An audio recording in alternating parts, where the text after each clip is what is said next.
semifinal championship game. This ABC Sports exclusive is brought to you by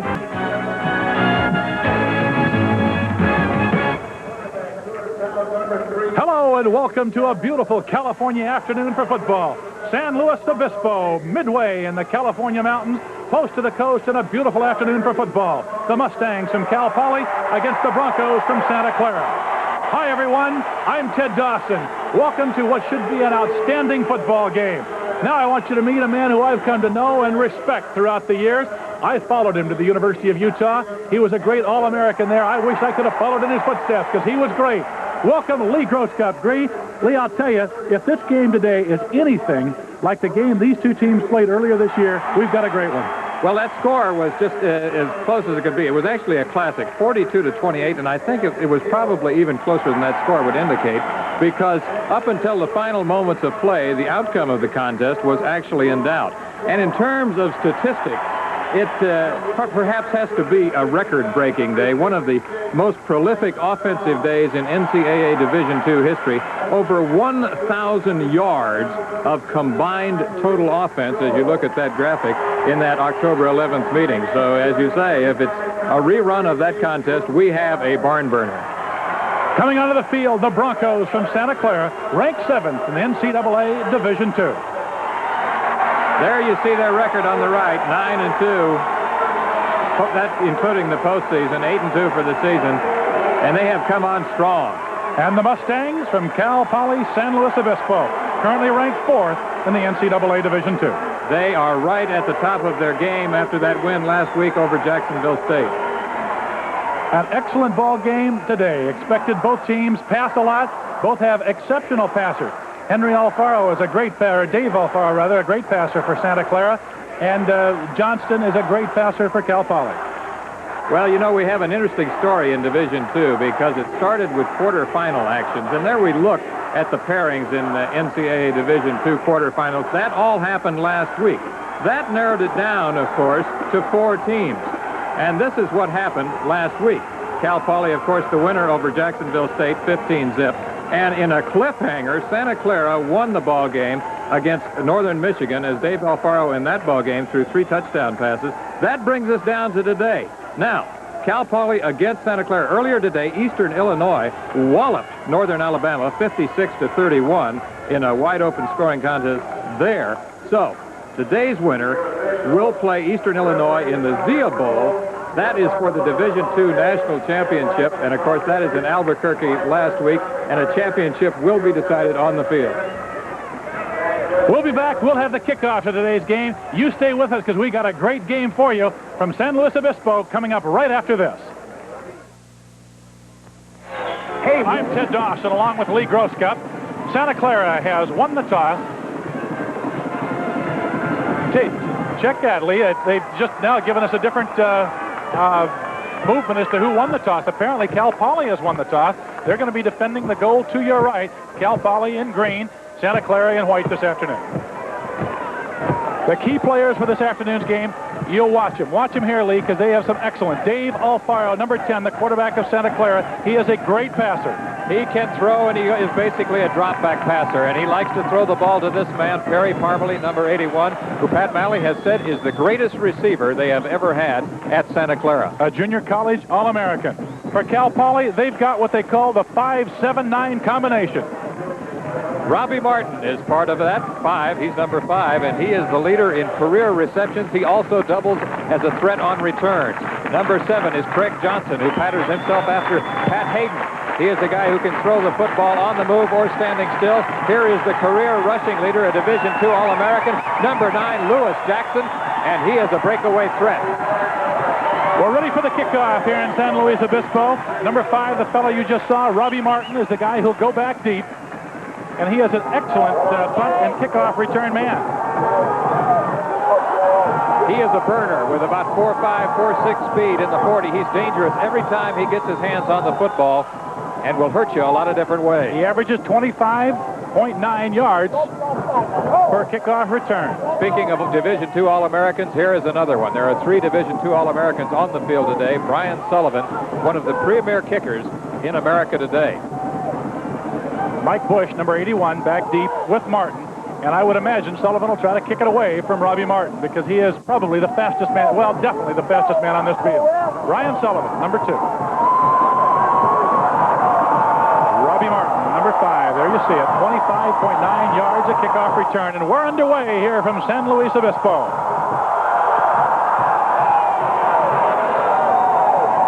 Deep into the end zone. Bush fumbles it there and decides there'll be no run back. Their quarterback for Cal Poly San Luis Obispo, Craig Johnson, out of Whittier, California, 5'10", 175. Dan Craig is a fullback, 5'11", 200. He's primarily a blocker. This is Lewis Jackson, 5'11", 195-pound tailback. He's averaging 5 yards per carry.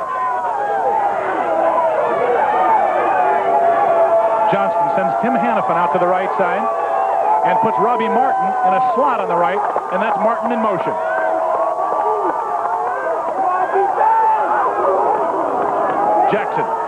Jackson trips over the 20-yard line and goes down after about a 3-yard gain. Number 52, Mike Zinda, just a freshman from Upland, makes the tackle. Tim Hannafin, Brooks Wise, the tight end. Hannafin's one of the wide receivers, and here he is, Robbie Martin, the outstanding flanker from Orange, California. I tell you, Martin is really a superb football player. Wait till you see him, Lee. You notice they're shifting him around. They expected double coverage on him all afternoon, so they're going to be trying to shift him around to get that single coverage if possible.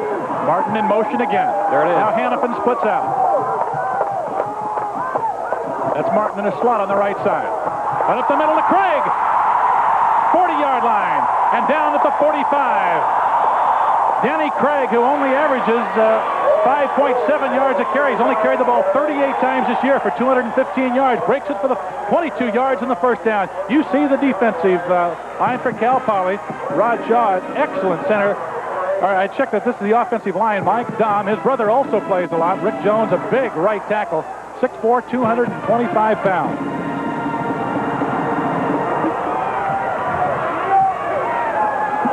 Martin in motion again. The give to Craig again, and a big hole and a trap over the middle as he crosses the 50-yard line down to the 46, where Jeff Harrison, number 7, makes the stop. One of the things Joe Harper told me yesterday when I talked to him is that he wanted balance in his attack. You take a look at the defensive line there for Santa Clara, just a 3-man line. Good, excellent linebackers. Mark McAtee, Dave Ramona, the best linebacker on the team. 105 tackles this year for Ramona. And a pretty good defensive secondary. 3 interceptions for Schatzman, 3 for Lane, and 3 for Harrison. Again, Martin goes in motion, now sets up on the left side. Fakes the give to the fullback. Johnson is looking to throw. Plenty of time, throws it in the crowd, and broken up by number 3, Andy Schatzman. Harrison came up with the ball, but he was out of bounds. That's Jeff Harrison, number 7, a junior out of Goleta. It appeared momentarily that we had the first big turnover of the day. Harrison seemingly had an interception. Johnson throwing that ball on the move out of play-action passes. And that's primarily what they will do. They are basically a play-action sprint-out or roll-out type of passing team. And they are basically a very well-balanced team between their running and their passing game. Dan Craig is taking them down to about the 46, 47-yard line on 2 excellent runs because probably they're keying on Jackson. 2nd down and 10. Craig fumbles the ball as he goes into the line. Stop there made by Padilla and Scott Garfield. Also Dave Schoenack, number 88, and off the bottom of the pile. You just made an excellent point. They are keying on Jackson, and they're also keying on Robbie Martin. You can figure that he's going to be getting double coverage most of the afternoon. That should leave Craig open running tackle to tackle. Dan Craig has carried 3 times for 31 yards. 4th down, still a yard to go.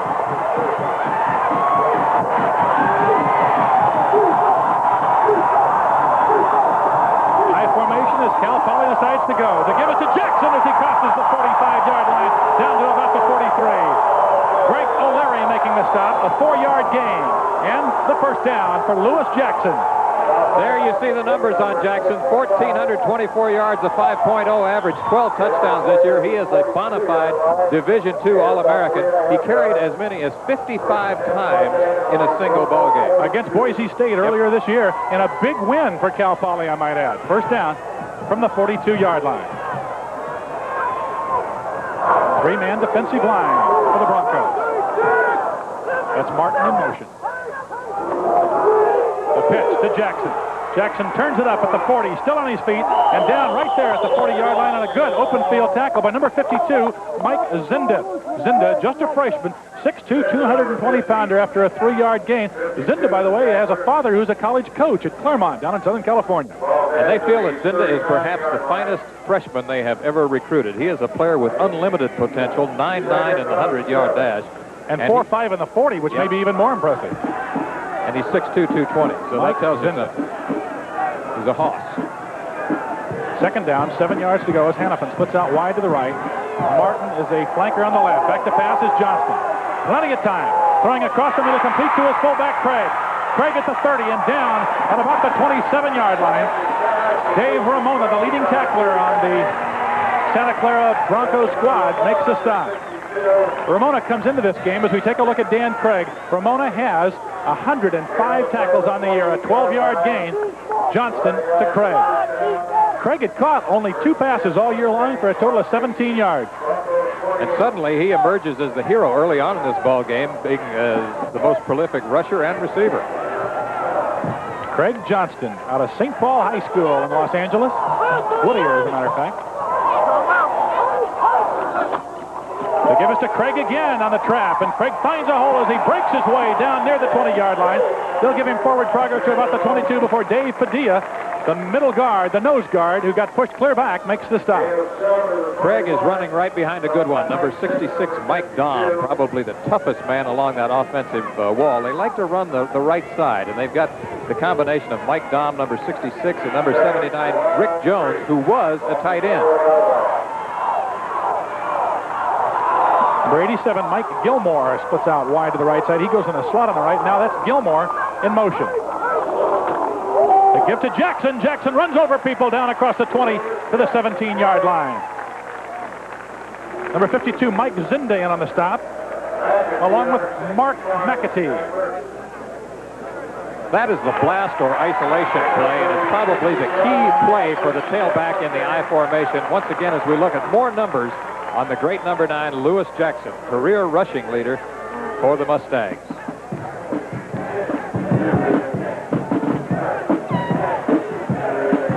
Craig Johnston. Jackson's carried the ball 4 times for 14 yards now. They give it to Jackson again. He turns upfield at the 15. On his way! Jackson! Lewis Jackson in for the score. We saw him do this in a similar situation last week against Jacksonville State. Lewis Jackson cuts right upfield at the 15-yard line. This is Lewis Jackson's favorite play, the power pitch or student body left, where he gets it, follows it, he makes an excellent cut, and he's home free, in for the touchdown. Kind of an interesting spike there. He just lays it right down for everybody. Vasella to try the extra point. The kick is up. It's good. An 80-yard drive, 11 plays with 5:08, 9:52 left to play here in the first half. The score, Cal Poly 7, Santa Clara nothing. Associations urges you to support this valuable part of education. Ted Dawson along with Lee Grosskopf, and 9:52 left to play here in the first quarter. You see the score? There's the drive, an excellent drive by Cal Poly. We told you this would be an offensive battle as you take a look at Tim Vasella. He'll kick off back deep for, that's number 32, Forte, and 20 is Carey, Joe Carey. Vasella kicks it short and out of bounds. So a 5-yard penalty, and we'll take it again. In thinking back momentarily, that was an impressive drive for the Mustangs. And talking to Joe Harper yesterday, I think the key word that kept coming up was balance. He wanted to have balance with his running game, balance with the passing game. So he got mileage out of his fullback and also the tailback. There's the guy that's going to have to catch it up. Dave Alfaro. Jim Lane is in a starting role tonight, along with Tony Gahey, a former tight end.